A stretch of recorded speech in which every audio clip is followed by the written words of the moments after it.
Teach us, Father. We ask you to be the speaker. Lead us unto greater godliness. In the name of Jesus, your Son, we pray with thanksgiving. Amen.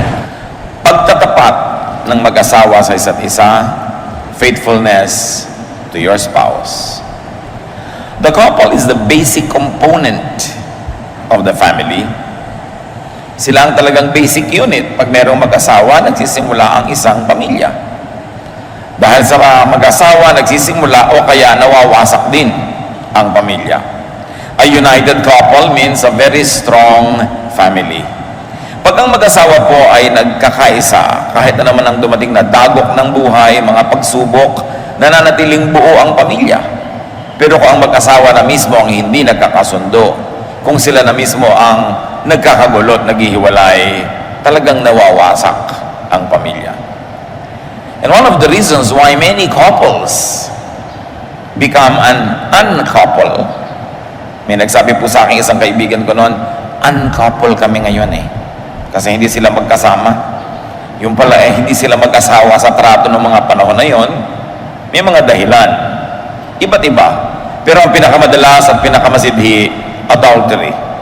Unfaithfulness is the number one destroyer of marriage.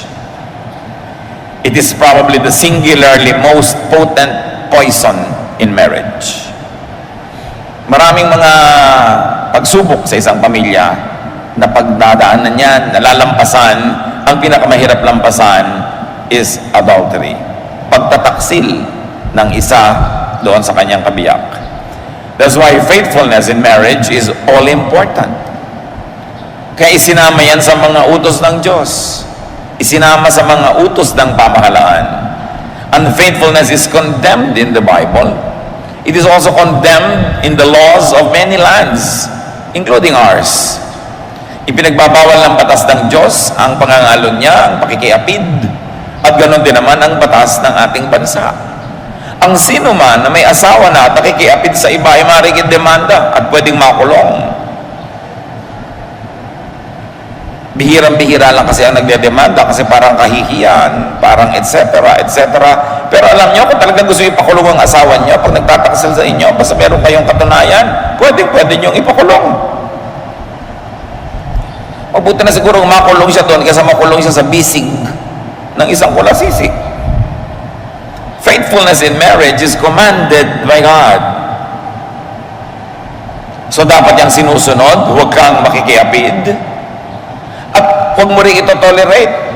Kasi pag may nakikiapid at kinukonsinti mo, you are also not obeying the commandment of God.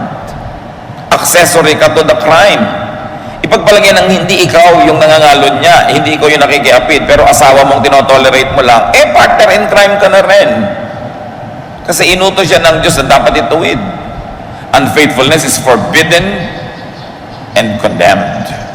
Exodus 20:14, one of the 10 commandments, be faithful in marriage, or you shall not commit adultery.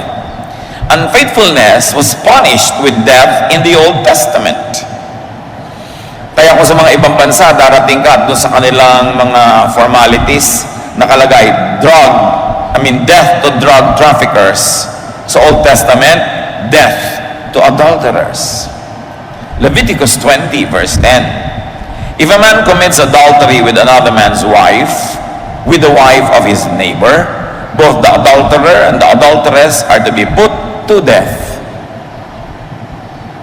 Ganon kamuhi ng Panginoon ang pakikiapid na yung babae at lalaki na huhuli at napapatunayang nakikiapid ay binabato hanggang mamatay. Kaya lang naiba sa New Testament, yung babae na lang natirang babatuhin. Siyempre, the male-dominated society of Israel found a way to get the man out of the trouble, at yung babae na lang ang babatuhin. Kaya nung panahon ng Panginoong Jesus, yung babae na lang ang babatuhin. And the Lord corrected that, effectively lifted discrimination against women, because ang natira na lang ay yung babae. How can adultery be committed by only one person? Pareho yan ang kinakamuhian ng Panginoon. Ang Panginoon, lalo-lalo sa Old Testament, isa lang ang standard for both men and women. Hindi double standard. Kaya ikinorek ng Panginoon Maraming ikinurek ang Panginoon, yung babaeng nahuli sa pangangalo niya, pakikiapid ay babatuhin. Sabi niya, yung walang kasalanan mauna. At siyempre yung mga babato, ang dami kalalakihan. Sila ang hindi nakapangahas kasi marami rin silang kasalanan. Malamang na nangangalo niya rin sila. Ngayon, hindi na yan ginagawa. Sa mga ibang bansa, ginagawa pa yan. Mga bansa na ang kanilang constitution ay yung kanilang relihiyon. Women caught in adultery could still be killed. But adulterers kill their families and themselves in many ways. Kahit hindi mo patayin yung adulterer physically, the adulterer can inflict murder upon himself, upon his partner in crime, upon his parents, upon his spouse, his children, and the reputation of his partner in crime. Maraming nadadawit at nadadamay pag merong dalawang taong hindi mag-asawa ay nakikiapid sa isa't isa. Nadadamay yung kani-kanyang mga tunay na asawa, nadadamay yung kani-kanyang mga magulang sa kahihiyan at gulo, nadadamay ang kanilang mga anak kung may anak na, nadadamay mga kapatid, nadadamay ang lahat. Kaya pananagutan ng mga tao pati yung kanilang private behavior. Unfaithfulness is destructive to oneself, to one's spouse, to one's children, even to the family of the partner in crime. Pagka merong isang tao that you go to bed with who is not your spouse, you rob that person's partner. Nagnanakaw ka. Proverbs 6:32, but if you go to bed with another man's wife, you will destroy yourself by your own stupidity. And the Bible is very clear in language here. Committing adultery is called stupidity. It could lead to violent deaths. Ilan yung napatay dahil nahuli sa akto? Kawawa naman yung asawang nakahuli na nagdilim ang paningin at nakapatay pa siya pagkong nakulong. Doubly unfair. It could lead to very violent and painful splits. And then, at the least, it could lead to a very maddening double and secret life. Kung hindi man ang wakasan nito ay mapait at bayolenteng kamatayan o mga masasaklap na paghiwa-hiwalay, ang uuwian nito ay nakakabaliw na pagkukubli, pagtatago habang buhay. Yung meron kang pre-Valentine date, meron kang Valentine date at may post-Valentine date, at kailangan din sila magkita-kita. Hebrews 13:4, God will punish anyone who is immoral or unfaithful in marriage. Kung sinabi yan ng Biblia, therefore totoo yan. So yung mga ibang nag-iisip, bakit ako hindi naman ako napaparusahan? Akala mo lang yun. Unfaithfulness in marriage is always punished, whether you notice or not. You could be punished by what happens in your life that should not be happening, or you could be punished by what does not happen that should be happening. Pwedeng may mga blessing dapat na darating sa iyo, mga kagalingan, kabutihan na hindi darating as punishment, pero hindi mo na napansin dahil hindi mo naman na-miss dahil hindi pa nga dumating. Pero ang sabi, laging pinarurusahan ang pangangalo niya. So avoid unfaithfulness. Respect your own marriage. If you cannot respect your very own marriage, what else will you respect? Kung bababuyin ng isang tao ang sarili niyang matrimonyo, ano pa ang igagalang niya? So you respect your spouse. You respect yourself. Marami mga nangangalo niya, nakikiapid ang kung ano-anong mga indignities ang nararanasan sa pagtatago, sa pagkukubli, sa pagsisinungaling, dahil nga hindi naman talaga marangal ang ginagawa. Respect your own children. Can you imagine what will happen to your children if you got found out and you split with your spouse? What happens to the children? Respect your in-laws. Pinalaki, minahal, inaruga ng iyong biyananang na pangasawa mo, pagkatas gaganunin mo lang sila. And you respect your partner in crime. Actually, yung I love you kahit may asawa kang iba, love me kahit may asawa ako, actually kayong dalawa nagbabastusan nun. Binabastos mo ang sino man na nakikiapid ka na hindi mo siya asawa. You violate the person you go to bed with if he or she is not your lawfully wedded spouse. And very especially and doubly wrong when that person is married to someone else. Pagka sinasabi mong mahal kasi kita kasi hindi kita maiwasan, may asawa ako, single ka, pero mahal kita, hindi kita maiwasan. Hindi totoo yun. Kasi kung mahal mo yung isang tao, mamahalin mo ang kanyang kinabukasan. Mamahalin mo ang kanyang puri. Mamahalin mo ang kanyang dangal. Hindi yung mapagbigyan mo lang ang iyong pagnanasa at magpapanggap kang pagmamahal yun. You've got to also respect your partner in crime's family because they too are violated. Adultery is not a private sin. While it is conducted privately, most of the time, the effect is really not private at all. You also have to respect the law of the land because it is forbidden by the law of the land. And above all, respect God because it is one of God's most important commandments. Hebrews 13:4, have respect for marriage. Always be faithful to your partner. Kaya kailangan napaka-faithful natin sa ating partner. Avoid unfaithfulness. How do you do that? Want what you got. Kailangan kung sino yung napunta na sa'yo, napakasalan mo, pinakasalan mo, ibigin mo na yun. Hanapin mo na lahat ng katangian nun, patawarin ang mga kakulangan, punuan mo ng iyong mga sariling, pampuno ang kakulangan niya. Discover the great wealth that is in your spouse. Teach yourself to be happy with your own husband or with your own wife. Pag meron kang discontentment, unhappiness, patayin mo yun. Kasi kung hindi, yun ang mananaig, ikaw ang papatayin nun. Pag nagkaroon ka ng paghanga, pagnanais, pagnanasa sa asawa ng iba o sa hindi mo asawa, tigilan mo. Kasi pag in-entertain mo ng in-entertain yan, lalaki ng lalaki, parang puno, dinidilig, binilagyan ng pataba. Hindi siya natural, mamumunga. At anong bunga niyan? Pagkakasala. Proverbs 5:18, be happy with your wife, with the wife you married when you were young.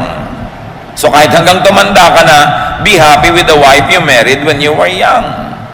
Be happy with the husband you married when you were young. Teach, train, and if you need to do so, retrain yourself to always love your spouse. Satisfy your partner and yourself within your marriage. Satisfy each other spiritually, socially, emotionally, and very crucially, physically. Ang tao ay nilikha ng Diyos na sexual beings, kaya may kasal, may matrimonyo. 1 Corinthians 7:8-9. Here is my advice for people who have never been married and for widows. You should stay single just as I am. Yun ay opinion ni Paul, hindi yung doktrina. Opinion lang. But if you don't have enough self-control, eto na ngayon ang doctrine, then go ahead and get married.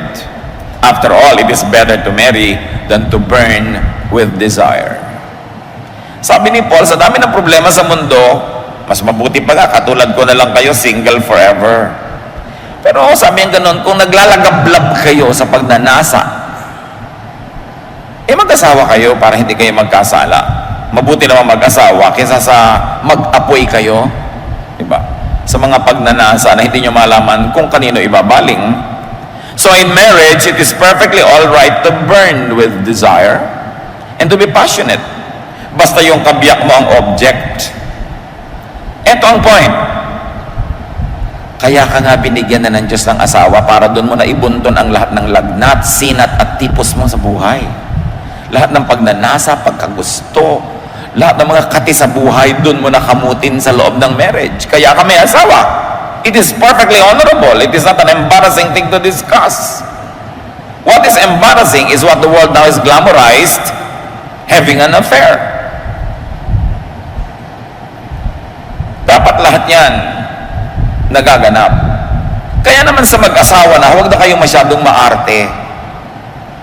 Lalo pag na-born again at nagbasa ng Bible, kung ano-ano mga pinagtatanong, Pastor, pwede po kaming magganito mag-asawa? Pwede po. Bahala kayo hanggang magkahulog-hulog kayo ng bintana. Kasi kasal naman kayo. Sa harap ng Diyos, sa harap ng langit. Anong tatanong-tanong pa kayo? Religiosity is meant to beautify your life, not to take away the pleasures that are allowed in marriage. Kaya kung mas may asawa kayo, tapos kayo ay nagbabasa ng Biblia, committed to the Lord, mas passionate kayo dapat. Diba? Mas expressive, mas romantic. Don't let your spirituality spoil the beauty allowed within marriage. In marriage, sex is a sacred ministry. Yun ang tinatawag na talagang pwede kayo maging comfort woman o comfort man. That is honorable. 1 Corinthians 7:5. So don't refuse sex to each other unless you agree not to have sex for a little while in order to spend time in prayer.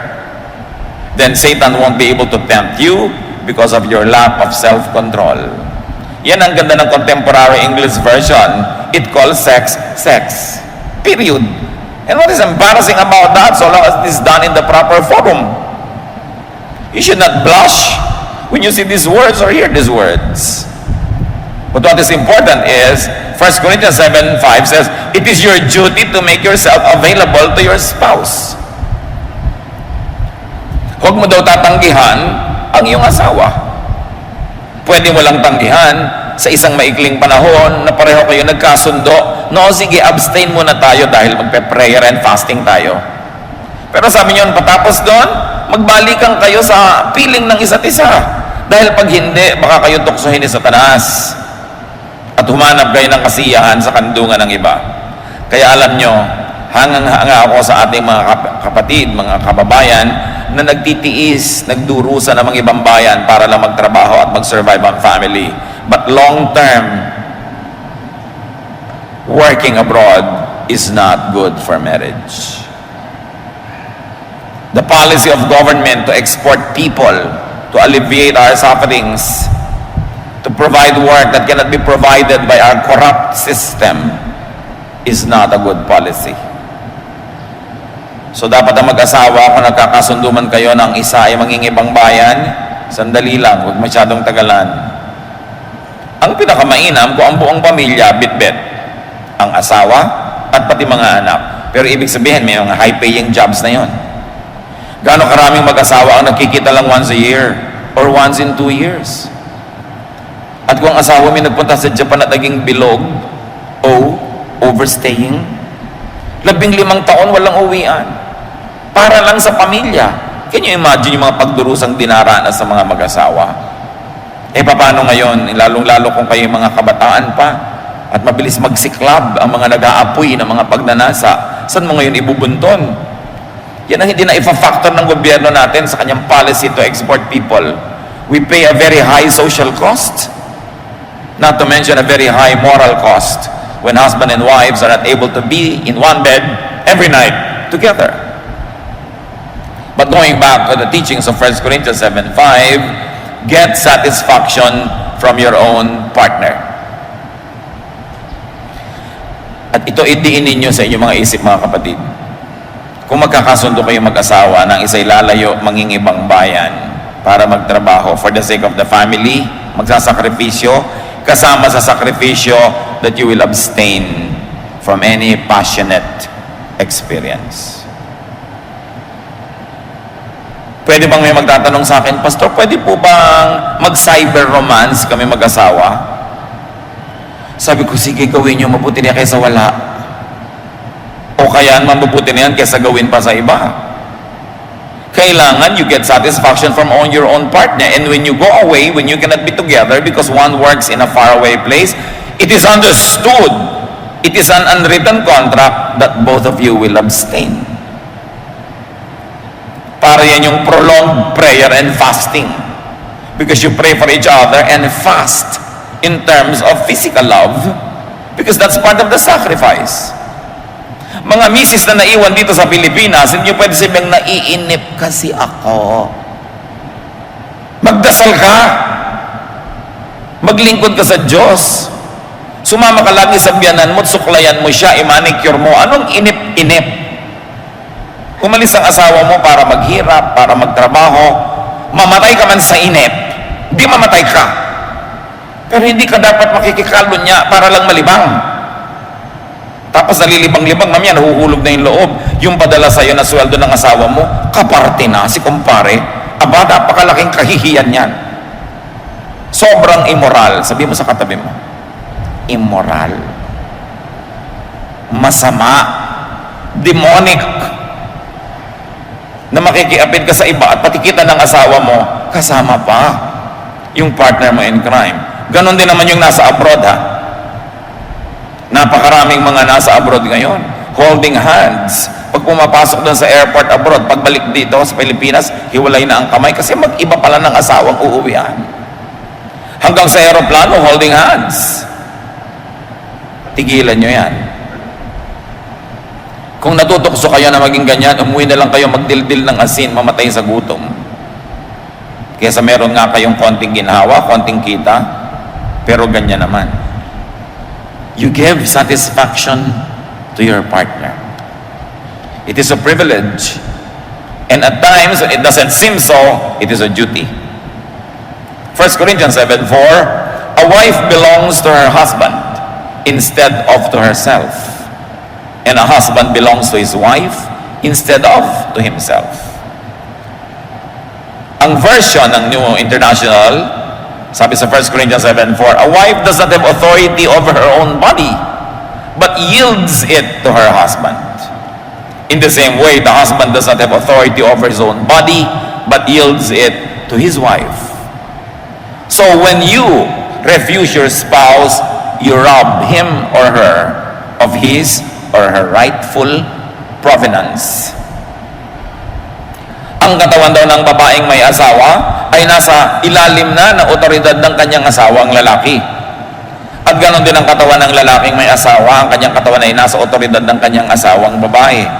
So para ipahiram mo ito sa iba ay pagnanakaw doon sa tunay na may otoridad dito.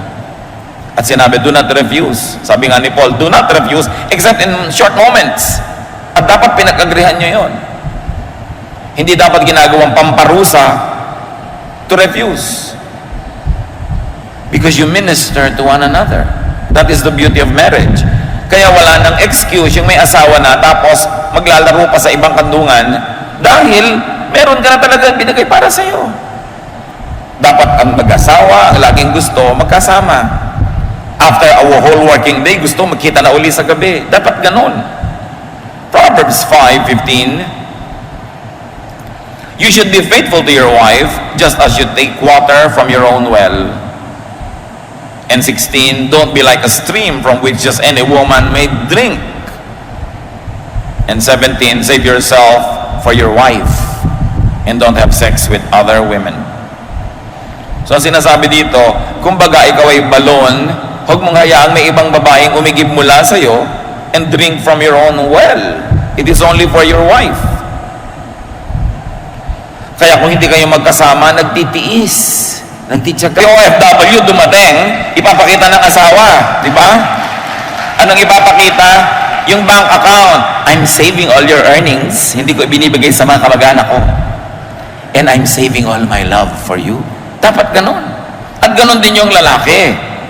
Pagka ganon, pwedeng magkahiwalay. Basta marunong magtiis.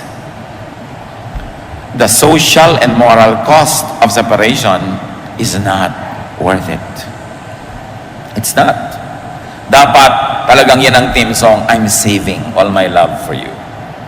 But of course, the main theme of that original song is not very honorable. Yung line lang na yon ang kinukuha natin. I'm saving all my love for you, my lawfully wedded husband or wife. Proverbs 5:18-19, be happy with the wife you married when you were young. She is beautiful and graceful like a deer. You should be attracted to her and stay deeply in love. So ladies, stay beautiful as much as you can. And men, stay handsome. Tulungan nyo naman yung asawa nyo na patuloy kayong pagnasaan. Hindi yung kayo iwasan, yung pag nakikita kayo pa nakakapagod dito, ay trabaho ito, ay mabaho ang paa, di ba? Ay hindi naghilamos. You stay pretty. You stay handsome for your spouse para ganahan siya. Men, help them stay beautiful. Pag daw may babaeng pumapangit, 90% of the time, asawa ang dahilan. Nasa alaga yan. Malakas magpapangit yung pagseselos, pag-aalala, pagdududa. Next to walang budget. Okay? Pero mas yung ang asawa mo kung saan-saan dumarapo, yan, pumapangit tuloy. Kaya tuloy, nagpapagandang pilit. Kaya kuminsan kung ano ng disastrous effects ang nangyayari kay Mrs. na pinipilit maging kamukha nung kerida. Eh yung asawa mo may kulasising 14 years old, ikaw 60. Can you imagine the comedy that will happen? When you try to look 14, kawawa naman yung mga babae na napipilitang magpakanganyan-ganyan, magpa-opera, kung ano pinaggagawa, para lang patuloy na maakit ang kanilang mga mister. Siyempre, masakit sa isang babae na kasama niya yung mister, may dumaan lang na bata-bata, talaga namang halos sagpangin na nung asawa niya. Kaya kung ano-anong gagawin niyang gimmick, para maging ganun din siya. But remember, it is the wife of your youth, not the youth of your wife, that the Bible teaches us to be faithful to. Proverbs 5:20, don't go crazy over a woman who is unfaithful to her own husband. Men, listen to this, and also women. Sabi niya, huwag kayong mahibang, huwag kayong mabaliw sa isang tao na nagtataksil sa sarili niyang asawa para lang makipagtagpo sa inyo. Kuminsan, is good food for your ego. Wow, pinagtataksilan ng babaeng ito ang husband niya para lang sumama sa akin. Pero paano nyo igagalang ang isang babae na para lang sumama sa inyo, e binababoy yung sarili niyang asawa at ang kanyang sarili? Paano mo rin igagalang yung lalaking ganon?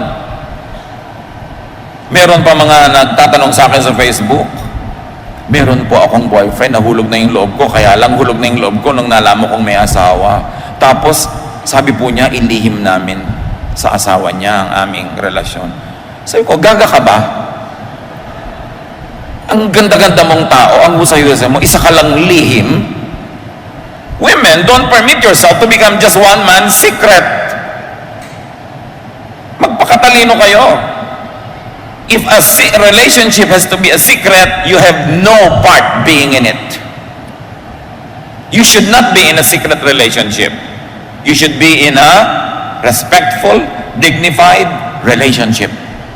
Kung ililihim lang kayo, tapos ang Valentine date nyo, February 1, ang layo pa, bakit kayo papayag? You are entitled to a better treatment. Eh, nahulog na pong loob ko. Damputin mo yung loob mo. And walk away. Hulog-hulog ng loob. Napakadali naman kasing mahulog ng loob ng mga Pilipina. Matextan lang ng 3 beses na kumain ka na ba? In love na. Kailangan hindi hinuhulog yung loob hanggang hindi ka nag-iimbestiga, hindi mo nalalaman na pwede rin pala siyang buong-buong mahulog sa'yo. Don't be one man's secret. Or a woman's secret. It's not the way to live your life. Isang beses ka lang mabuhay sa mundo. Get your best crack at life. Be fair to yourself. Proverbs 5:21-23, the Lord sees everything and He watches us closely. Sinners are trapped and caught by their own evil deeds. They get lost and die because of their foolishness and lack of self-control. So sa mga non-couples, anong relevance nito sa inyo? Family members, get out of the way. Huwag kayong maging sagabal para magmahala ng mag-asawa, para sila mag-romance, para sila maging sweetie-sweetie, lovey-dovey. Mga children, huwag kayong matulog sa kwarto ng inyong mga magulang. Kahit doon lang may aircon, magtiyaga kayo sa electric fan. Mga nanay, sino mga nanay? May zero hands? Pakiting taas. Ayan. Huwag niyong patutulogin ang mga anak niyo sa inyong kwarto kung nandiyan na inyong asawa. Nakakaintindihan ba tayo? Sagabal ang mga yan. Mamaya alas 2 ng umaga, dahan-dahan lang kayong kumakaluskos. You criminalize your own love. Alisin niyo sila dyan, hindi sila kasama sa marriage contract. Kayo lang mag-asawa ang pumirma. Marami kasing mga nanay, minsan tamad na rin na maging comfort women, Ang mga protection nila, yung anak, nandiyan anak mo, mga anak mo magigising. But actually, siya lang ito tinatamad. Pagka yung inyong asawang lalaki hindi na makadapo ng buong inam sa inyong higaan dahil maraming mga asungot na mga anak doon, baka sa iba dumapo, although that's not an excuse. So tulungan nyo siyang laging bumalik at dumapo sa inyo kaysa sa iba. Hindi talaga tama na ang mga anak nyo sa inyo natutulog, ano pa mang excuse ang sabihin nyo. Liban na lang may lagnat, inaalagaan nyo, yan yung for a season, sandali. Pero yung nakapaligid sa inyong para mga sisiw at kayo inahin, diba? Hindi yan tama sa isang babaeng may asawang kasama sa bahay. Ngayon, kung ang asawa nyo nasa abroad, nasa ibang bayan, malayo, pwede. Pero anak, nandyan ang daddy nyo, chupi-chupi. Dapat ganon. Mga relatives, give them space and time. Bayaang mapag-isa. Set them free. Send them off. Pagka mayroong mga mag-asawang hagad na sa pag-aalaga ng maliliit na bata, ang daming trabaho, yung mga magulang, biyanan, mga hipag, mga bayaw, pwedeng sabihin, oh, kami muna mag-aalaga ng mga bata. Sige, mamasyal muna kayo, mag-honeymoon muna kayo mga 3 araw kung saan. Kasi dapat muling binabalikan, nire-review, sinasariwa yung passion. It is dangerous when people don't feel passionate anymore because they're too tired. So help the couple find pleasure and satisfaction in each other. And especially in-laws, do not separate a couple. Marami mga dumadaing sa akin, ang pakiramdam daw nila, yung biyanan nila, pinaglalayo sila mag-asawa. Lalo't kung yung asawa kumikita abroad, gusto daw nung biyanan, siya na lang ang tumanggap ng mga remittance. Sinisiraan yung manugang at laging pinag-aaway yung mag-asawa. Bagamat ang counsel ko, mag-ingat-ingat ka rin na manugang. Baka naman meron talagang nakikita sa iyo yung biyanan mo na hindi maganda. So pareho kayong mag-check, no? Yung biyanan, checkan ng sarili, yung manugang, checkan din ng sarili dahil makapareho kayong may pagkukulang o mga pananagutan na dapat ituwid. But the rule is, do not separate a couple. Pag may awayan, itulak sila pabalik sa isa't isa. Hindi yung kukonsintihin mo, dito ka na lang sa amin, huwag ka na bumalik sa kanila. That is not a godly counsel. Unless yung asawa niya, kriminal, yung talagang binubuhusan siya ng kumukulong tubig, pinaplansya siya, number 3 pa naman yung setting ng plansya, sinasaksak siya, tinutulak siya sa hagdan, then that's a different story when the life or well-being of the person is in danger.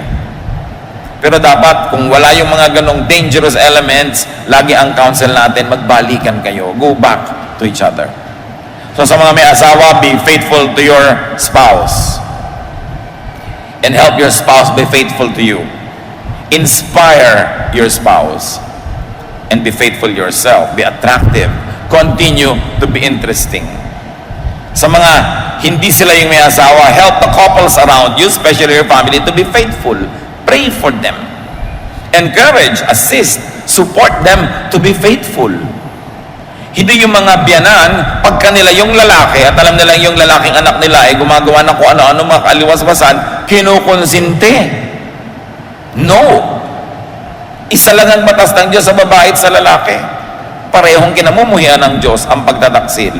So do not tolerate infidelity. Kapatid ka ni kuya na nagkakaroon ng unfaithfulness, do what you can to minister to your kuya at hindi ka magbulag-bulagan o hindi ka maging tulay pa or accessory to the crime. Psalm 1:1, God blesses those people who refuse evil advice and won't follow sinners or join in sneering God. So dapat hindi tayo ang pagmula ng evil advice. Hindi tayo dapat ang maging konsentidor. Lahat tayo may pananagutan para ang pagiging mag-asawa ng isang couple manatiling banal, matibay, at kalugod-lugod. Hindi man kayo yung asawa, may pananagutan tayo dahil tayo may pananagutan sa isa't isa. Suriin niyo po kami aming Diyos. Sa mga mag-asawa, patuloy niyong paalingaw-ngawin ang mga salita niyo, Panginoon, na di nagbabago.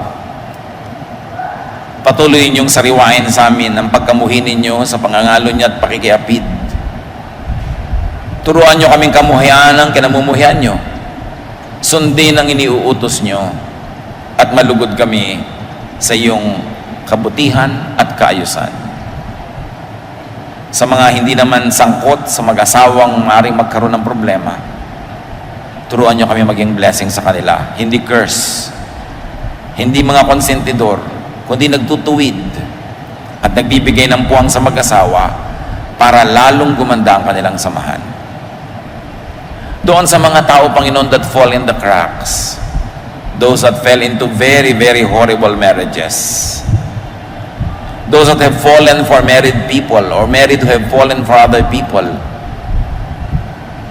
lalo kayong magparamdam sa amin, Panginoon.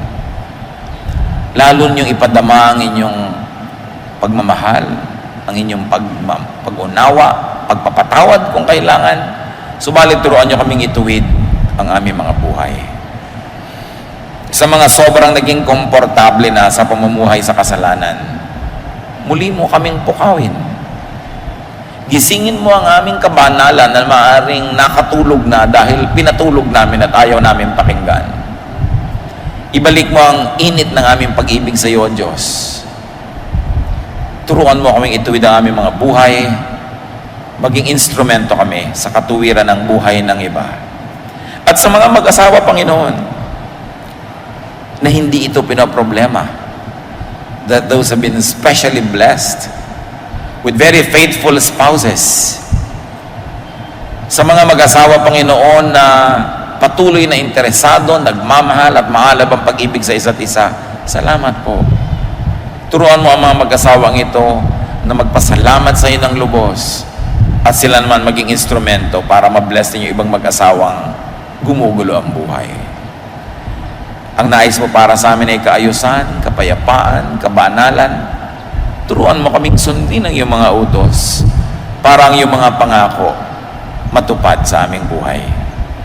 Pagbulay-bulayan natin sumandali ang ating mga sinariwang mga salita mula sa Biblia, i-apply sa ating buhay at turuan ang ating mga sarili kung paano tayo magmi-minister sa mga may asawa, lalo't kung kayo yung may asawa. Father, in silence, continue to inspire us, give us practical wisdom so that all this may be applied